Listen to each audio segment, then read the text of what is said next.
Exclusive तस्वीर है ये ईवीएम की। चिता जलाई गई है यहाँ पर।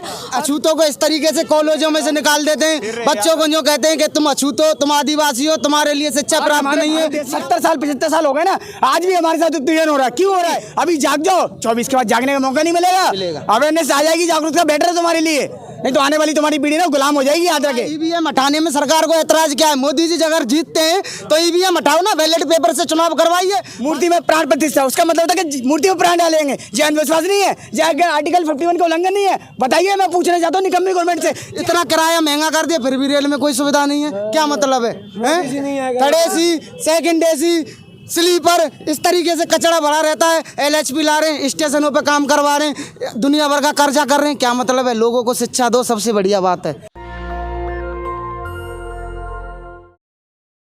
नमस्कार, मैं ब्यूटी गिरी और आप देख रहे हैं नेशनल दस्तक। इस वक्त आपको तस्वीर दिखाएंगे किस तरीके से ईवीएम की जो है चिता जलाई गई है। ये तस्वीर हम आपको दिखा रहे हैं। इस वक्त की सबसे जो एक्सक्लूसिव तस्वीर है ये ईवीएम की। चिता जलाई गई है यहाँ पर और लोग जो है वो ईवीएम को लेकर बिल्कुल गुस्से में हैं। और तमाम लोग, चाहे सुप्रीम कोर्ट के तमाम अधिवक्ता हो या कोई भी हो, हर कोई जो है ईवीएम को लेकर सड़क पर उतर चुका है और 24 का चुनाव जो है ईवीएम से नहीं करने देने की ठान ली है। तमाम लोग हैं वहाँ पर, क्या कुछ कह रहे हैं आप सुनिए। डंका ने पूरी दुनिया में बदनामी करवा रखी है। अभी G20 करवा रखा था, G20 करवाया था, 4 या 100 करोड़ बजट पास हुआ था, 100 कुछ करोड़ का, और 4 या 100 करोड़ रुपए बर्बाद किया, इन्वेस्ट किया। क्या मतलब है? कोई बेनिफिट हुआ है? बताइए मेरे, कोई G20 से बेनिफिट हुआ क्या भाइयों? कोई बेनिफिट हुआ तो बताइए। आज गरीब और गरीब होते यार, तो कैसे ऐसे आपको करने से क्या फायदा? अच्छे भी नहीं आए क्या? अच्छे एक तो कहते थे भाई बहनों, मैं एक की गरीबी खत्म कर दूंगा। वो गरीबी पता कैसे खत्म हुई? मैं बताऊंगा आपको। महंगाई बेरोजगारी से गरीबी खत्म नहीं हुई, गरीब खत्म हो जाएंगे। इस देश की गरीब खत्म हो जाएंगे, लागू होगी देश के अंदर, बर्बाद कर दिया। पहले इस देश की गरीबी खत्म होगी, जब तो जीएसटी लागू होगी देश के अंदर। पहले जीएसटी लागू कर रहे हैं, क्या मतलब है? ठीक है, लोग भले नहीं है। गरीबी इस तरीके से फैली पड़ी है, देश में शिक्षा नहीं मिल रही। अछूतों को इस तरीके से गरीबी नहीं है, बता। अछूतों को इस तरीके से कॉलेजों में से निकाल देते हैं। बच्चों को जो कहते हैं कि तुम अछूत हो, तुम आदिवासी हो, तुम्हारे लिए शिक्षा प्राप्त नहीं है, क्या मतलब है? बाबा साहब के बनाए हुए संविधान को 70 साल 75 साल हो गए ना, आज भी हमारे साथ उत्पीड़न हो रहा है। क्यों हो रहा है? क्यों हो रहा है?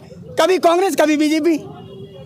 बताइए, कर तो सभी रहे ना, कोई ज्यादा करे कोई कम करे। मैं कह रहा हूँ, जब तक हमारे 85% लोगों से मैं कहना चाहूँगा, विनती रिक्वेस्ट है कि मेरी, अभी जाग जाओ, 24 के बाद जागने का मौका नहीं मिलेगा। अवेयरनेस आ जाएगी, जागरूकता बेटर है तुम्हारे लिए, नहीं तो आने वाली तुम्हारी पीढ़ी ना गुलाम हो जाएगी। याद रखे। क्या लग रहा है मोदी जी हैट्रिक मारेंगे, तीसरी बार प्रधानमंत्री बनेंगे? बदलाव अब उनके कुछ बस की नहीं है मोदी जी के, याद रखे, कुछ बस की नहीं है। अगर बस की है तो बैलेट पेपर से करा लो इलेक्शन, हम अपने सर कटवाने को तैयार है, हम मर जाएंगे खुशी खुशी। सरकार को इतना ऐतराज क्यों हो रहा है? ईवीएम हटाने में सरकार को ऐतराज क्या है? मोदी जी अगर जीतते हैं तो ईवीएम हटाओ ना, बैलेट पेपर से चुनाव करवाइए, बाकी जनता करेगी फैसला।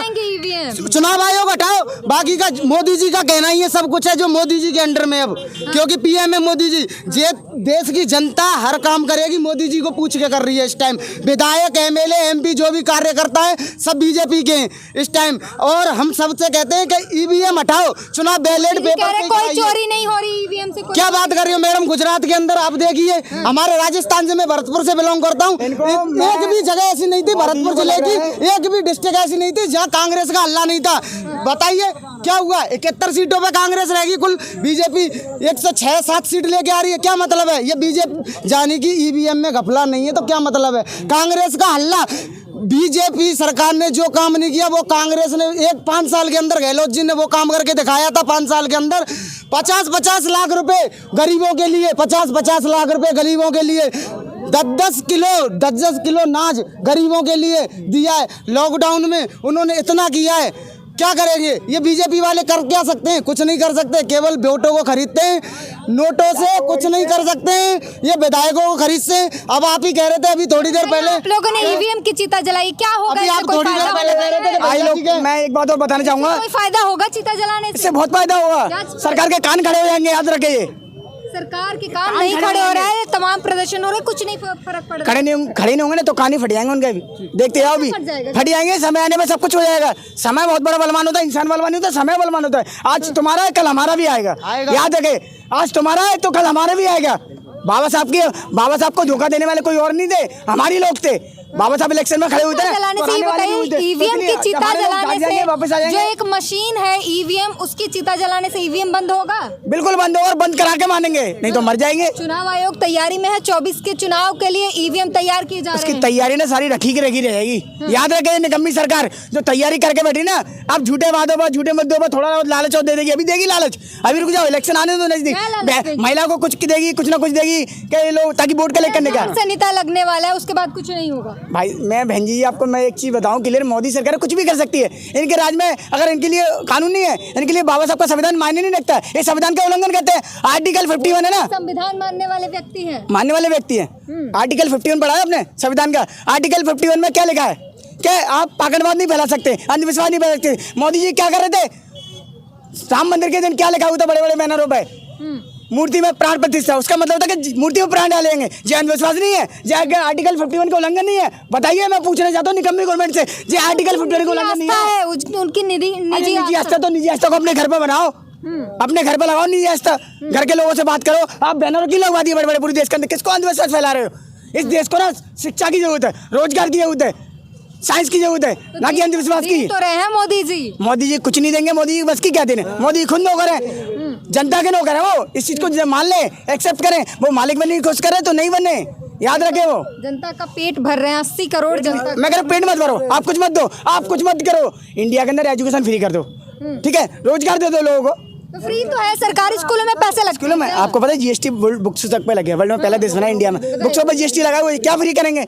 स्कूल गवर्नमेंट स्कूलों को बंद करके मंदिर बनाए जा रहे हैं आज के टाइम में। यूपी के अंदर पॉलिसी लाए हैं। कोई शिक्षा पॉलिसी नहीं लाए, वो सब बेवकूफ बनाने वाले, माइंड वॉश कर रहा जा रहा है। कोई पॉलिसी नहीं लाए, वो पॉलिसी उनके नाम की रहती है पॉलिसी, जनता को गुमराह करने की। हैट्रिक मारने वाले हैं। कुछ नहीं मानेंगे आप, उनकी हैट्रिक ना सारी रखी की रही। मैं अभी भी कह रहा हूँ सारी हैट्रिक रखी की रही। वो जितने बड़े खिलाड़ी है ना, जितने बड़े एक्टर्स हैं, एक्टर्स का बोल 10 से 5 साल पहले भी हुआ था, तब भी कुछ नहीं हुआ, तब भी इलेक्शन हुए थे। जब हमारे लोग शिक्षित नहीं थे, पूरी तरीके से शिक्षित मैं थे। तो एक चीज बता दूं, जब हमारे लोगों को पता ही नहीं था ईवीएम क्या चीज होती है। आज 85% बहुजन है, सुन लो 85% कुछ भी कर सकते हैं। रातों रात में सत्ता पलटने की अहमियत रखते हैं हम लोग। रातों रात में राज तुम्हारा वोट हमारा नहीं चलेगा है जी, राज तुम्हारा वोट हमारा नहीं चलेगा। आने दो, समय आने दो। राज हमारा ही होगा, वोट भी हमारा ही होगा।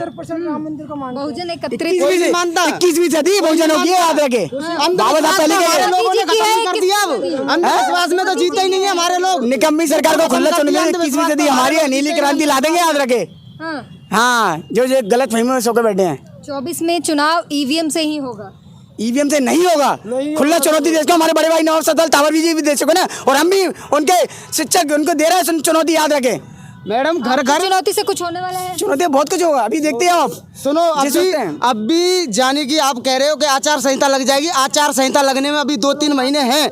घर घर जा जाके नहीं है, हमारे भीम सैनिक एक घर घर जा जाके नहीं है, लोगों को जागरूक करेंगे, अपनी समाज को समझाएंगे, लोगों को इस बारे में बताएंगे कि ईवीएम फ्रॉड है, पूरी तरीके से फ्रॉड है। इस तरीके से फ्रॉडगिरी नहीं चलेगी, हमारे वोट की चोरी होती है, हम अपने वोट को चोरी नहीं होने देंगे। चुनाव आयोग भी तो समझा रहे हैं घर घर जाकर। चुनाव आयोग समझा रहा है, चुनाव आयोग को एतराज क्या हो रहा है? फिर हम जनता की पुकार है, जनता की पुकार के अनुसार चुनाव आयोग ईवीएम हटा दीजिए, बैलेट पेपर से चुनाव करवा दीजिए, हमें कोई एतराज नहीं। जनता भी खुश है। अगर जनता को खुशी रखना, ज्यादा दिक्कत हो जाएगी जब बैलेट पेपर से बूथ लूटे जाएंगे। कुछ नहीं होता मैडम। पहले आज से चलो 14 प्रधानमंत्री हो गए, एक प्रधानमंत्री तो ईवीएम लेके आया, बाकी क्या पहले ठप्पे नहीं लगते थे क्या? पहले 13 प्रधानमंत्री रहे, उन्होंने ठप्पे नहीं लगवाए थे क्या? आप कह रही हो कि ज्यादा यानी कि बूथ पेपरों पे हंगामा होगा, कुछ नहीं होगा। बैलेट पेपर से चुनाव होगा, 24 में बैलेट पेपर से ही चुनाव होगा।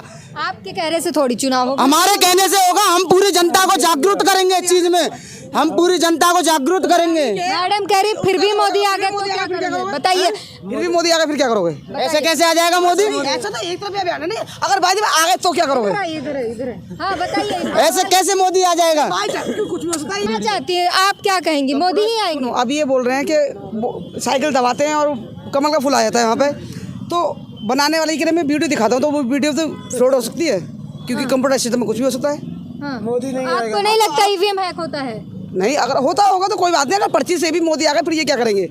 इतना बड़ा धंधा देके बैठ रहे हो। कह रहे आएंगे ही नहीं। अरे इनके एक तब कहने से क्या होता है? पब्लिक आपको क्या लगता है मोदी होगा ना? आपको क्या लगता है मोदी? हमें तो लगता आएंगे। क्यों आएंगे?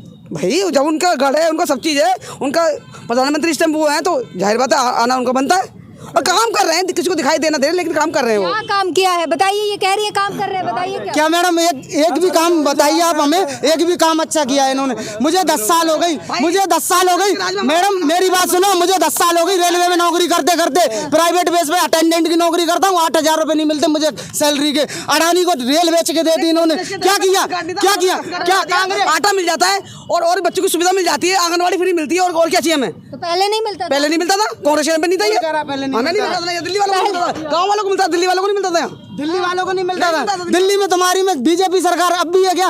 बीजेपी सरकार अब भी नहीं दिल्ली में, तो दिल्ली में तो अभी भी बीजेपी सरकार नहीं है। हाँ, क्या बात कर रहे हो आप? दिल्ली में कहाँ से आपको राशन मिलेगा मैडम? दिल्ली में अगर मुख्यमंत्री माने केजरीवाल है, मुख्यमंत्री राज्य सरकार काम करती है, मुख्यमंत्री का काम है राज्य का काम करना, ना कि केंद्र में। केंद्र में मोदी जी है, केंद्र में मोदी जी है। हाँ ठीक है, तो तुम्हारी दिल्ली, अब तुम कह रहे हो दिल्ली में हमारे लिए मोदी जी अब दे रही है सरकार, यानी कि मोदी जी आए पीएम वो है। नहीं, आप गलत कह रहे हो। मैं आपको दोनों मिलकर तो काम कर रहे होंगे। अगर मोदी घोटाले में आप बात करेंगी मुझसे, 10 साल हो गई, 10 साल से अजमेर डिवीजन में नौकरी कर रहा हूँ प्राइवेट बेस पे।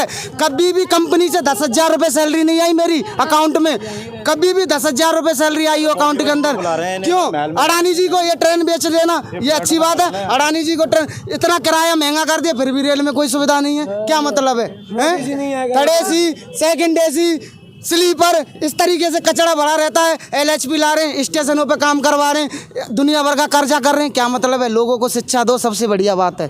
सबसे पहली बात यह है, हम आपको दिखा रहे हैं यहाँ पर जो है लोगों की भीड़ है, और ये तस्वीर देखिए, चिता जो है ये जलाई गई है, EVM की जल चुकी है चिता, और इनका साफ कहना है कि इसका 24 का जो चुनाव हो बैलेट पेपर से कराएंगे, EVM से होने नहीं देंगे, और उसके विरोध प्रदर्शन में इन्होंने EVM की चिता जलाई है। जो तस्वीर हमने आपको पूरी तरीके से हम आपको दिखा रहे हैं कि किस तरीके से EVM की चिता जलाई जा रही है। आक्रोश है जनता में, और वो साफ कह रहे हैं कि इस बार मोदी सरकार नहीं चाहिए, इसलिए उसकी EVM की चिता जलाई जा रही है, क्योंकि EVM से वोटों की चोरी होती है, ऐसे हर किसी के मन में है, और इसलिए चाहते हैं कि बैलेट पेपर से चुनाव कराओ। हम भी जान लें कि क्या कुछ जो है बैलेट पेपर से देखते हैं कि क्या कुछ होता है। पूरी बातचीत पर अपनी प्रतिक्रिया जरूर दीजिए। नेशनल दस्तक की आपसे गुजारिश है कि अगर इसको बचाना चाहते हैं तो नेशनल दस्तक को सब्सक्राइब करने के लिए रेड कलर के सब्सक्राइब बटन को दबाएं, फिर बेल आइकन की घंटी दबाएं। नेशनल दस्तक को बचाने के लिए बहुत जरूरी है कि हर खबर को शेयर करें, लाइक करें, कमेंट जरूर करें।